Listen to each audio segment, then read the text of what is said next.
Hi class, welcome to a mini lecture on the timing of puberty and responses to puberty.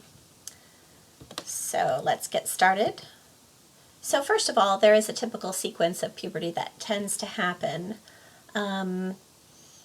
It's different for boys and girls, and one of the things I want you to notice is that boys and girls are off by about 6 to months to a year in terms of when they start. So for girls, it's about 9.5 or so. I know this says 9, but it's 9 to 9.5 when the ovaries start to increase production of estrogen and progesterone, the primary sex hormones for girls. And in a girl, this is going to go up about 6 times over childhood levels. For boys, it's about 10 or so when the testes start to increase production of testosterone. Anywhere between 9.5 and 10.5 is pretty typical. And for boys, testosterone is going to increase 20 times over childhood levels. So I just showed you in the previous video the pictures of my kids at about these ages, and they still look very, very much like young children. But you will start to see some behavioral differences, and you will start to see, after about a year or so, you'll start to see some of the first changes. Now, the first thing that happens in girls is internal. The sex organs start to grow larger. The first thing you're going to notice, and that she's going to notice, is going to be breast development right around age 10. Right around age 12 is the peak height spurt for girls. And then at 12.5, you see that she has another significant thing that happens, which is menarche. And that's the first menstrual period at about 12.5. Notice, though, that her first ovulation is not going to be for about another year till about 13.5 when she releases the first fertile egg. So those first periods are kind of practice periods. Now, let's take a look at boys. So for boys, the testosterone goes up around age 10. And then the internal sex organs are growing larger about a year later.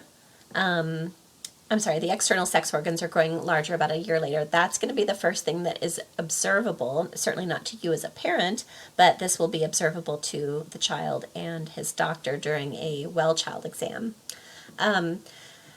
We had menarche with girls at about age 12.5. With boys at about age 12.5 to 13, you get spermarche. This is the production of sperm and the first ejaculation. So these are kind of comparable events in a girl's and boy's life. The peak height spurt, notice for boys, is at about age 14. This is 2 years later than it was for girls, which had it at 12. And then at about 14.5, the muscles and organs grow, the shoulders start to broaden, the voice lowers at 15, and then facial hair at 16. So just for the test, understand the timing. So about 9 years of age, the hormones rise in a girl. 10 years is when you see physical changes. That'll be breast budding. And then 12.5 to 13 years is menarche. First is breast development, then height spurt, and then menarche. For boys, around 9.5 is when the hormones, 9.5 to 10 is when the hormones rise.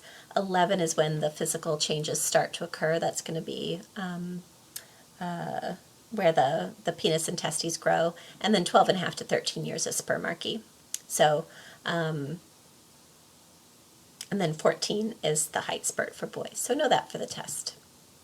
Now, menarche is the onset of menstruation in girls, and spermarche is the first spontaneous ejaculation in boys, about 12.5 to 13 years of age. For girls, those cycles are going to be irregular at first, and there is not ovulation. Of course, you don't know when ovulation will occur, so she needs to assume that she is fertile, even though she probably won't be for about a year. Similarly, his first ejaculation isn't going to contain much sperm. It will take months or maybe even years for sufficient sperm to fertilize an egg. How do kids feel about this? Well, girls tend to be moderately pleased at first, but irritated by its messiness. They usually tell their mothers right away, and then later they might tell friends. At this point in a face-to-face class, I usually ask my students, how many of you were completely taken aback and surprised when you first started your period because nobody had ever told you about it. Nobody ever told you that that was going to happen. And you look down one day and you're bleeding from between your legs and you were terrified that you were dying. Usually at least 3 girls will raise their hand and say that that was them. And they'll usually report that rather than going to their mother, they often went to their friend's mother. So this is not that uncommon. Less is known about boys' reactions to spermarchy because they don't talk very much about it. They rarely will tell their parents and friends, but we do know that they tend to feel more positive about it if they're prepared for it. For example, maybe they had a book that their parents gave them. I will say, from a developmental perspective, I think it's always best to prepare your child for these events. By about the time a girl is about 9 or so, it's time to start having conversations with her about her period and what's going to happen and what that will feel like, and how to be prepared for it. Probably a year before you think it might happen, and you'll have a sense of the timing of this because the first period is usually 2 to 2.5 years after breastfeeding. So about a year before you think it might happen, she should start carrying a little period pack in her backpack with an extra underwear and a little pad. For boys, what can we do to prepare boys? And I ask my face-to-face classes if any of my male students were ever told about spermarchy by their parents before it happened. Almost nobody says yes. And this is not traumatic, the way it's traumatic for a girl to suddenly start her period and not know. However, I think it's advisable and good for boys to tell them about it ahead of time.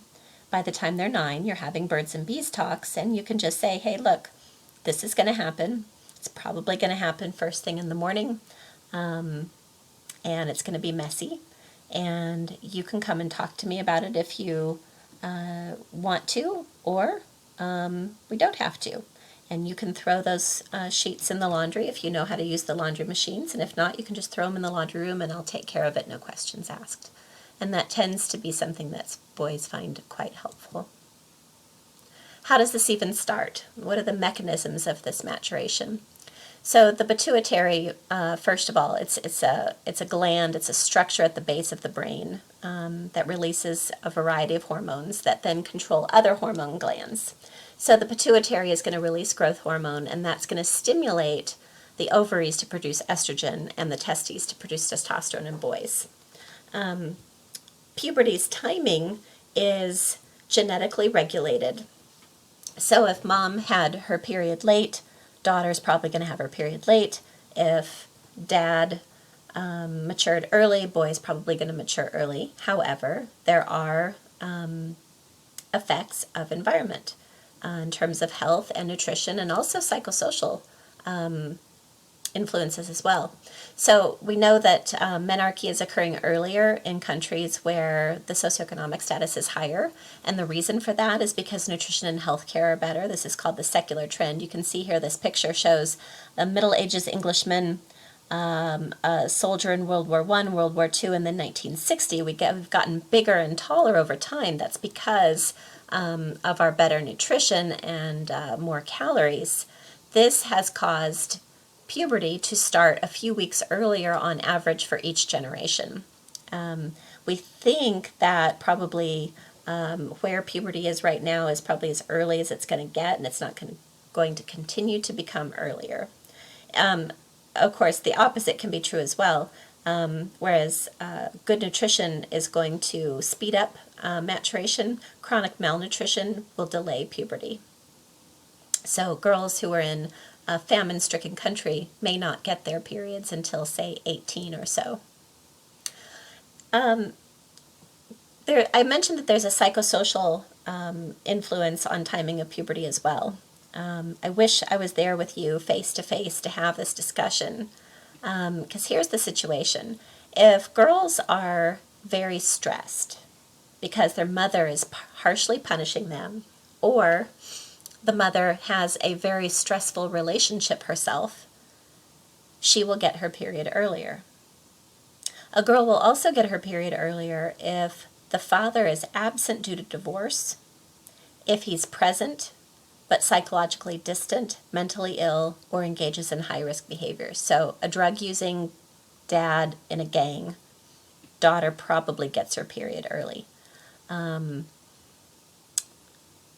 Girl's dad is not in the home because of divorce, she gets her period early. And then finally, if there is a biologically unrelated male in the home, she will get her period early. So mom's boyfriend, who is not the girl's father, causes her to get her period early.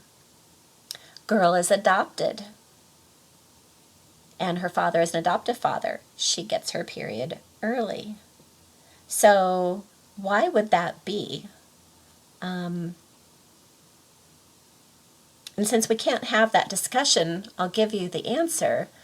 It's there's two answers. Number one is stress. When she's stressed out, her body says, oh no, we may not be able to reproduce later because life is so dangerous. Let's get it done now. Because from an evolutionary perspective, the goal of the organism is simply to reproduce. And so if her body thinks, and this is not conscious, if her body thinks to itself and senses too much stress, puberty comes earlier to allow for reproduction earlier. The biologically unrelated male in the home is a little bit different. What's happening here is that her body's pheromones are responding to his pheromones.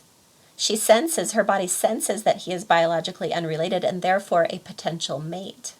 This is, again, not conscious at all. It's not like she's thinking, hey, dad, stepdad. It's nothing like that. This is purely on a biological level. Her body is responding to his body as a biologically unrelated male who is a potential partner.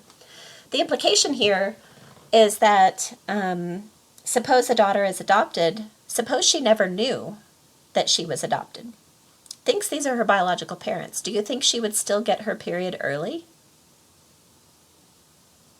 The answer is yes, she will. It doesn't matter what she knows and doesn't know. It's her body responding to his pheromones. So how do kids feel about puberty? Well, they don't love it. I'm sure you can remember that you didn't love it. It's harder if you're off time.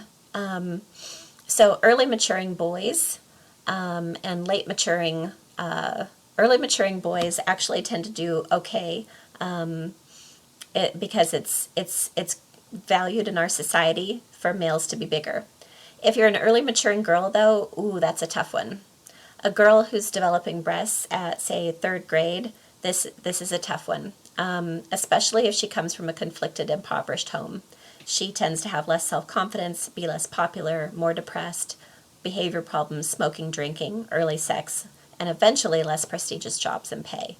But again, this is early maturation in a difficult home environment. A late maturing girl is also having a difficult time, but not as difficult as an early maturing girl. And a late maturing boy has a harder time than that early maturing boy does, again, because of size. Let's see what we can get done here in the last 2 minutes. Anorexia, I'm sure you guys are familiar with this. This is where the girl has an irrational, or a boy has an irrational fear of being overweight. About 15% of anorexic adolescents die of their disease. It's one of the deadliest mental illnesses. Bulimia, of course, is binging and purging. This can happen as many as 30 times a week, and they feel like they can't stop eating.